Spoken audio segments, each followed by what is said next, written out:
En las siguientes diapositivas vamos a realizar un ejercicio similar a uno de los que está en la guía, que consiste en el dimensionado de una unión ovular.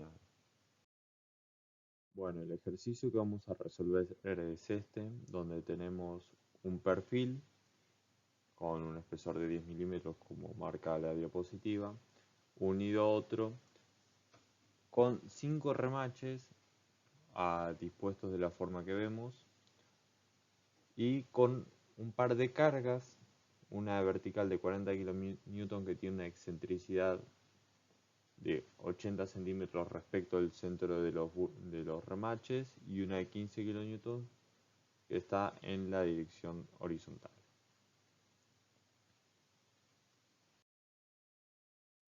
Bueno, como el objetivo es saber el diámetro necesario para que los remaches soporten las cargas, primero tenemos que saber cómo se reparten las cargas entre ellos. Las cargas verticales y horizontales son muy simples, ya que directamente hay que dividirlos por el número de remaches y como vemos, la carga de 40 kN se descompone en 8 kN por remache y la de 15 se descompone en 3 kN por remache. Pero también lo que nos ingiere es el momento que nos genera la carga de 40 kN. Ese momento lo calculamos de forma simple, ya que está a 80 centímetros. Tenemos que el momento va a ser de 32 kN metro. Bueno, ese momento va a estar dividido entre los 4 remaches que están alejados del remache central. Tenemos que saber la distancia entre los centros de cada remache. Como vemos acá, si la separación entre cada remache exterior es de 20 centímetros, podemos saber que la diagonal, en este caso entre el remache central y los exteriores, mide aproximadamente 14 centímetros. Entonces hay que descomponer el momento en 4 fuerzas aplicadas en los remaches. Como vemos, estas fuerzas van a estar de forma dada que tengan el mismo sentido del momento. Operando obtenemos que cada fuerza representa aproximadamente 56,56 kN.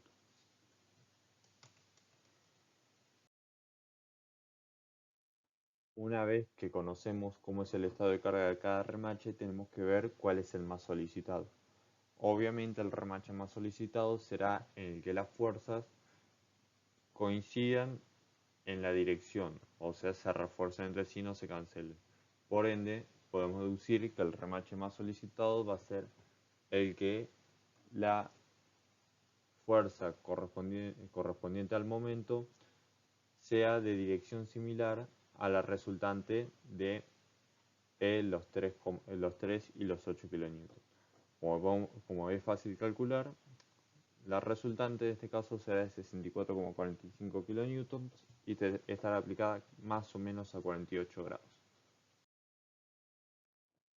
Bueno, una vez conocido el estado de carga del remache más solicitado, vamos a proceder a calcular su diámetro, que es el parámetro fundamental. Lo vamos a realizar tanto por corte como por aplastamiento, para obtener el diámetro que me asegure la condición de que no rompa por ninguno de estos dos métodos. Para eso vamos a requerir calcular las tensiones tangenciales y las tensiones normales.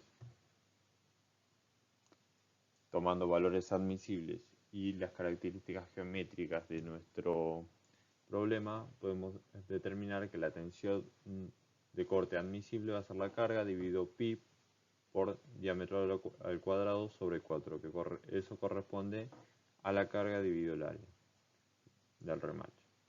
Mientras que por aplastamiento vamos a tener que es la carga dividido el diámetro por el espesor del perfil, que es la sección que va a ser aplastada en caso de que rompa por aplastamiento.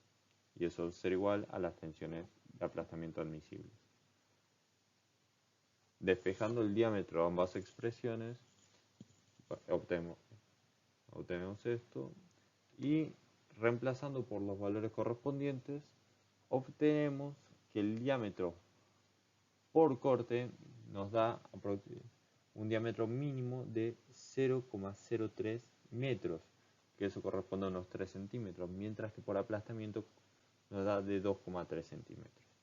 Podemos determinar que el diámetro por corte es mayor que el de aplastamiento, entonces tomamos el diámetro por corte para dimensionar nuestro remache y elegimos el diámetro estándar siguiente al diámetro de corte. Entonces adoptamos un diámetro de 0,04 metros o 4 centímetros.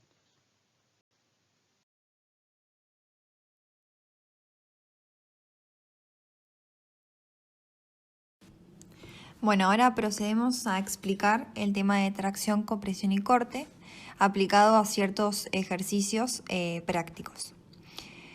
En las diversas juntas, a base de pernos, chavetas, cuñas, remaches, etc., estos son todos elementos que se insertan en estructuras. Los elementos sufren tracción, compresión, deslizamiento y aplastamiento en los distintos planos. El deslizamiento siempre va a estar acompañado de una flexión, tracción o compresión y por lo tanto en los planos de deslizamiento, aparte de tensiones tangenciales, aparecerán tensiones normales. El deslizamiento producido por elementos metálicos se denomina cizallamiento y para elementos de madera se denomina cortadura. El aplastamiento constituye una compresión local superficial de los elementos que presionan uno sobre otro. Se distribuye uniformemente sobre el área. El cálculo de la junta se lleva a cabo de la condición de igual resistencia de los elementos que forman la junta. Para el cálculo se emplean las fórmulas que veremos en la filmina siguiente, que son extraídas de un libro que habla de resistencia de los materiales. Bueno, como vemos en la filmina, se presentan las tres ecuaciones que van a ser fundamentales para el desarrollo de los ejercicios, ¿sí? Tanto la 1, la 2 y la 3, bueno, nos hablan de tensiones, ya sea, bueno, en primera instancia la de tracción y compresión, que si despejamos, obtenemos el esfuerzo, que va a ser la fuerza sobre el área. Yo usé el libro de los 7 rusos, donde, bueno, F lo denomina el área y N a la carga. Después tenemos en la instancia 2 el cizallamiento y la cortadura, que yo las expliqué en la introducción, para que, bueno, que supieran de dónde vienen. Y lo mismo, ¿sí? La tensión tangencial es igual a la carga sobre el área. Y lo mismo para aplastamiento. Bueno, muy bien. Ahora, dada una breve introducción, voy a comenzar planteando un ejemplo, ¿sí? Que corresponde al trabajo práctico 5. Más o menos en el ejercicio 4, ¿sí? Es un ejemplo que es parecido a uno de los ejercicios que está planteado ahí en el trabajo, pero bueno, no es el mismo. Pero el objetivo, bueno, en estos ejercicios es de seguir el camino de cargas, ¿sí? En una estructura que tiene juntas simples, ¿sí? Para poder estudiar cómo se van a distribuir las tensiones, ¿sí? Sobre la estructura.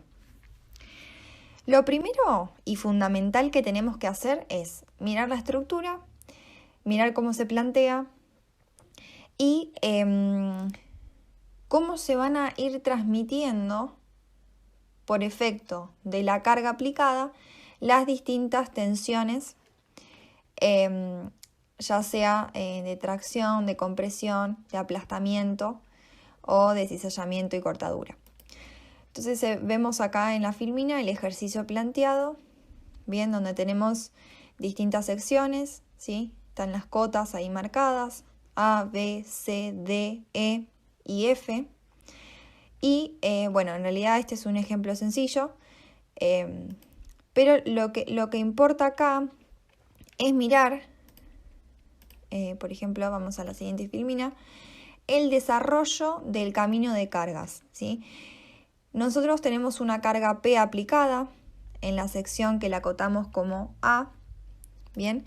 Y cuando realizamos el efecto de la compresión, vemos cómo primero incide en el área que tenemos marcado con naranja, ¿bien? Y yo acá al costado les puse la ecuación que corresponde para el cálculo de ese esfuerzo.